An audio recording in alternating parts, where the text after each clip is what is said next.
వియస్ ముందుగా signal TV ప్రేక్షకులకు శ్రీ క్రోధనామ సంవత్సర ఉగాది పండుగ శుభాకాంక్షలు. అయితే ఈ ఉగాది పండుగ సందర్భంగా 12 రాశుల యొక్క భవిష్యత్తు ఏ విధంగా ఉండబోతుంది, వారి యొక్క ఆదాయం వ్యయం ఇంకా చాలా రకాలుగా ఉంటాయి కాబట్టి దాని గురించి అన్నీ కూడా విశ్లేషించడానికి మనతో పాటు ఉన్నారు ప్రముఖ జ్యోతిష్య వాస్తు పండితులు అయినటువంటి శ్రీ పల్లెపు రాజేశ్వర శర్మ గారు. ఆయన అడిగి ఆ డీటెయిల్స్ అన్ని కూడా తెలుసుకునే ప్రయత్నం చేద్దాం మనం. నమస్తే గురుగారు. నమస్కారం.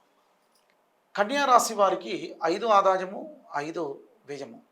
వీరి యొక్క రాజపూజ్యం అవమానాదులు చూసుకున్న 5 రాజపూజ్యము 2 అవమానము. అక్కడ కూడా కొంత అంటే ఆర్థికపరమైనటువంటి ఇబ్బందులు సంపాదించుకున్నది మొత్తం పోయినా వీరికి కూడా కొంత మంచి దక్కడానికి అంటే పేరు ప్రతిష్టలు మాత్రం ఎట్లాంటి ఢోకా ఉండదు. ఇంకొక అంశం ఏమిటి అంటే రాహు సప్తమంలో ఉంటాడు. సప్తమ స్థాన స్థిత రాహు మీనరాశిలో రాహు ఉండడం చేత మీడియా రంగానికి ఈ యొక్క కన్యా రాశిలో ఉన్న మీడియా రంగం కొన్ని ఇబ్బందులు పడడానికి అవకాశమే. కొన్ని సమస్యలనేటువంటి కొని తీసుకొచ్చుకుంటారు. రాజకీయం పాలిటిక్స్ వాళ్ళు ఈ యొక్క మీడియా రంగాన్ని ఇరికించడానికి అవకాశం ఉంటుంది ఈ రాశి వారికి. వారి వారి యొక్క స్వలాభ నిమిత్తము కొన్ని ఛానళ్ళలో పెట్టేసుకుంటారు. దాని ద్వారా ఇబ్బందులు ఎక్కువ ఫేస్ కావడానికి అవకాశం ఖచ్చితంగా ఉంటుందనే అనుకుంటూ ఉన్నాను. ఈ రాశి వారు ఈ సంవత్సరం చేయాల్సినటువంటి నియమాల్లో భాగ్యంలో బృహస్పతి వస్తాడు కాబట్టి కొన్ని ఇబ్బందులు స్లోగా పోవడానికి అవకాశం. ముఖ్యంగా ఏ ఇబ్బందులు పోతాయ్యా, ఆరోగ్యం సమకూరుతుంది. షష్ఠంలో శనీశ్వరుడు ఉన్నాడు కాబట్టి కుటుంబంలో ఒడిదొడుకులు ఉండడానికి అవకాశం.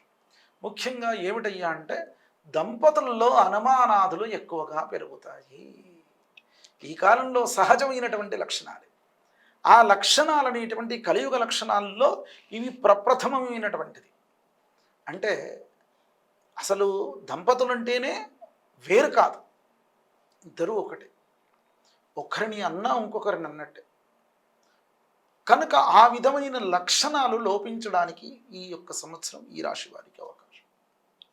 వారు చాలా జాగ్రత్తగా ఉండాలి. కన్యారాశి వారు కన్యారాశి వారు చేయాల్సినటువంటి నియమనిష్ట ఏమిటి అని అంటే ఖడ్గమాలా స్తోత్రాన్ని చదవండి అని చెప్తాను.